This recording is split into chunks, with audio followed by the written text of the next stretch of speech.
Hello guys, I hope you all are fine. Welcome to my channel. Last video में we have completed up to ratification. In this video, I will cover duties of agent which are about section 211. So let's start.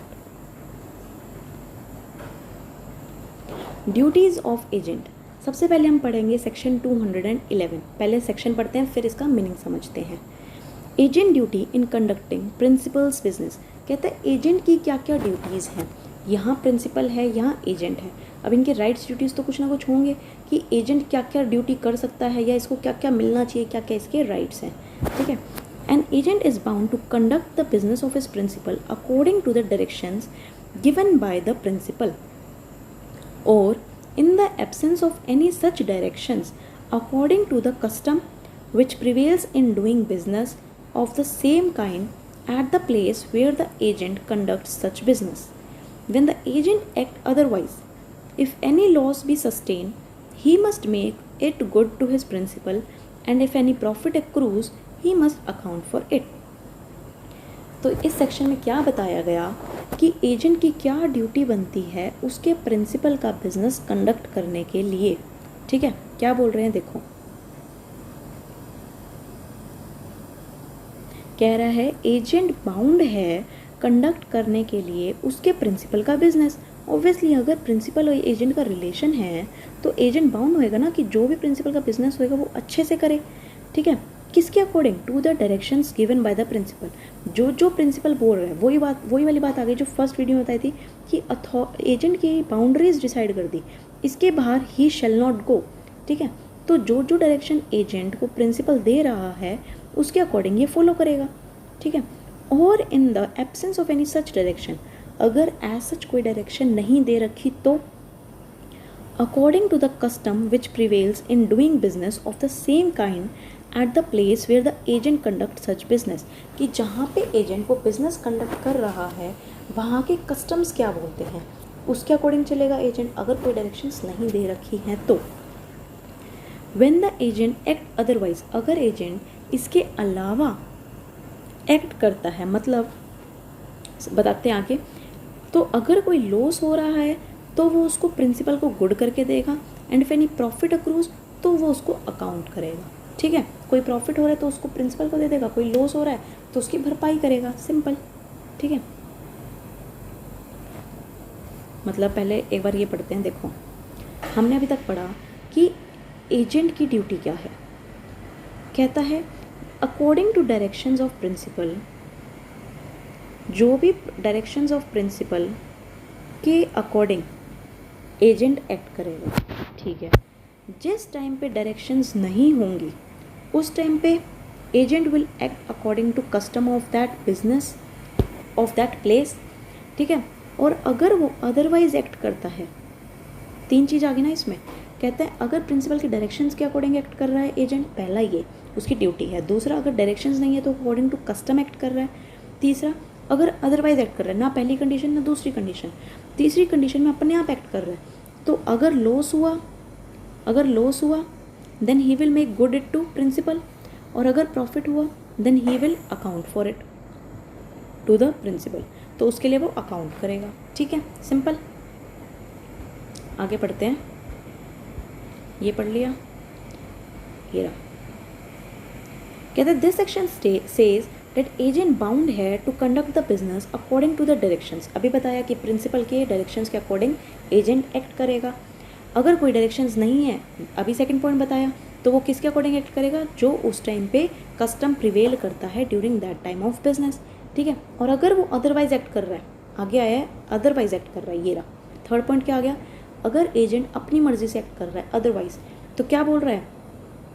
कह रहा है अगर कोई loss हो रहा है, या कोई प्रॉफिट हो रहा है, लॉस हो रहा है, then agent must make it good to his principal. वो अपने प्रिंसिपल को उसकी भरपाई कर देगा. अगर कोई प्रॉफिट हो रहा है then agent must account that also to the principal. Agent account कर देगा वो चीज़ भी जो भी प्रॉफिट हो रहा है, किसको? प्रिंसिपल को. ठीक है, तो ये इसमें तीन पॉइंट्स हैं कि पहला यही कि एजेंट जो है वो बाउंड होता है बिजनेस कंडक्ट करने के लिए प्रिंसिपल की डायरेक्शंस के अकॉर्डिंग. अगर डायरेक्शंस नहीं है तो एजेंट एक्ट करेगा अकॉर्डिंग टू द कस्टम्स। और थर्ड, अगर एजेंट अदरवाइज एक्ट कर रहा है तो लॉस हो रहा है, then he have to make it good to his principal.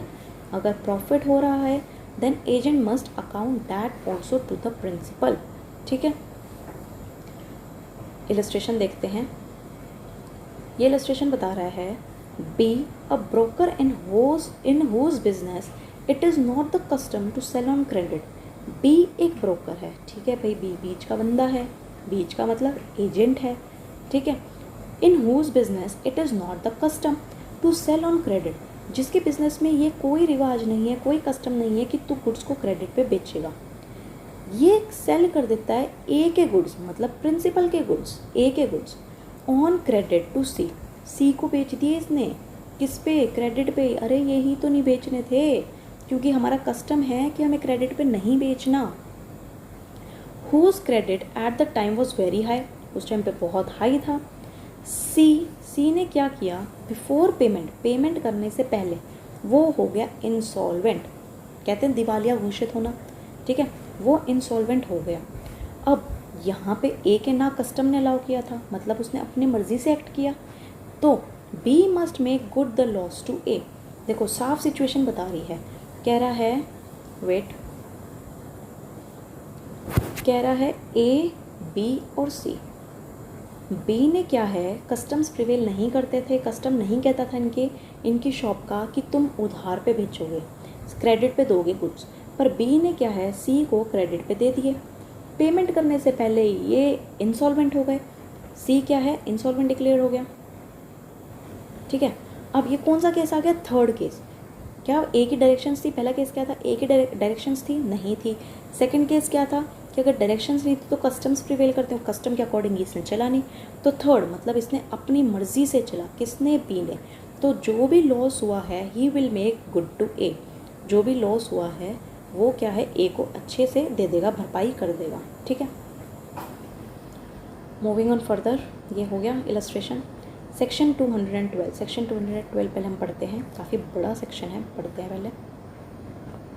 Skill and diligence required from agent.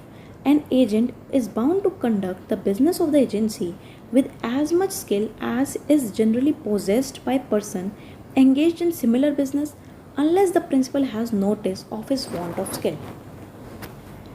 The agent is always bound to act with reasonable diligence and to use such skill as he possesses and to make compensation to his principal in respect of the direct consequences of his own neglect, want of skill or misconduct, but not in respect of loss or damage which are indirectly or remotely caused by such neglect, want of skill or of misconduct। ठीक है, okay, easy है।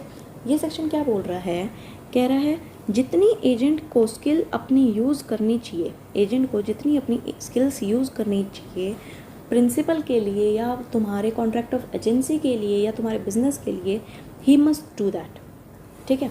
Agent bound है, जो भी business conduct कर रहा है agency का, जितनी स्किल उसमें रिक्वायर्ड है वो अपनी लगाए उसमें, ठीक है। Agent is always bound to act with reasonable diligence, reasonable person की तरह, यूँ नहीं तुम हेरा फेरी कर रहे हो, तुम वैसे एक्ट करोगे, कैसे? रीजनेबल डिलीजेंस के साथ, ठीक है। And to use such skill as a possess, जो तुम्हारे पास स्किल है उसको यूज़ करो। And to make compensation to his principal in respect of the direct consequences of his own neglect, कि अगर एजेंट से कोई गलती हो जाती है जो डायरेक्ट कोज करती है हार्म, जो डायरेक्ट हार्म कोज करती है किसको? प्रिंसिपल को, ठीक है। अगर ऐसा कोई एक्ट है तो उसके लिए क्या है, कंपनसेशन दे देगा वो, एंड टू मेक कंपनसेशन, वो कंपनसेशन पे कर देगा प्रिंसिपल को, ठीक है। But not in respect of loss या डैमेज, पर उसके रिगार्डिंग नहीं करेगा, विच आर इनडायरेक्टली या remotely cause by such neglect, जो उसकी गलती थी, किसकी? एजेंट की जो गलती थी वो बहुत मतलब क्या थी? इनडायरेक्टली थी, कोई लिंक नहीं था उसका उससे, ठीक है। इनडायरेक्टली गलती हुई या रिमोटली जो बहुत दूर की गलती हुई थी, उसके लिए ए विल नॉट मेक कंपनसेशन, ठीक है। तो ये सेक्शन क्या बोल रहा है? देखो ये सेक्शन बोल रहा है कि एजेंट जो है, जो डायरेक्ट इसकी वजह से लॉस हो रहा है या कोई नेग्लिजेंस हो रहा है, किसको? प्रिंसिपल को, ठीक है, तो वो इसको कंपनसेट कर देगा। बट अगर वो इनडायरेक्ट कॉज है, ठीक है, या कोई रिमोट कॉज है, then he should not compensate for that. और जो भी स्किल्स पोजेस करता है ये, he should use it with reasonable diligence. ठीक है, सेक्शन 212 हो गया। सेक्शन 213 बोलता है एजेंट्स अकाउंट। एजेंट बाउंड है to render proper accounts to his principal on demand. Simple, क्या बोल रहा है कि एजेंट बाउंड है प्रॉपर अकाउंट्स देगा प्रिंसिपल को जैसे वो डिमांड करेगा। It is one of the most important duty to maintain the accounts properly, क्योंकि एजेंट की ये बहुत इंपॉर्टेंट ड्यूटी है कि वो अकाउंट्स को प्रॉपरली मेंटेन कर चलेगा। ठीक है, सेक्शन 214, इस वीडियो में सेक्शन 214 तक ही करेंगे। सेक्शन 214 क्या कहता है, एजेंट की ड्यूटी है कि वो प्रिंसिपल के साथ कम्युनिकेट करेगा। ये हमने सेक्शन पहले भी पढ़ा है सेक्शन 189 के साथ, जब एजेंट की अथॉरिटी होती है इमरजेंसी में एक्ट करने की। ये हमने सेक्शन 189 के साथ भी पढ़ा हुआ है। ठीक है, एजेंट की ड्यूटी है कम्युनिकेट करने की प्रिंसिपल के साथ।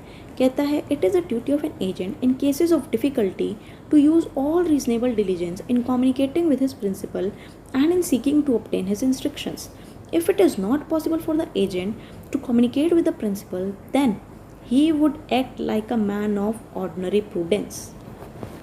ये पॉइंट हम कवर कर चुके थे, पर फिर भी इसमें क्या बोला गया सेक्शन 214 में, कहता है कि एजेंट पूरी कोशिश करेगा प्रिंसिपल के साथ कम्युनिकेट करने की।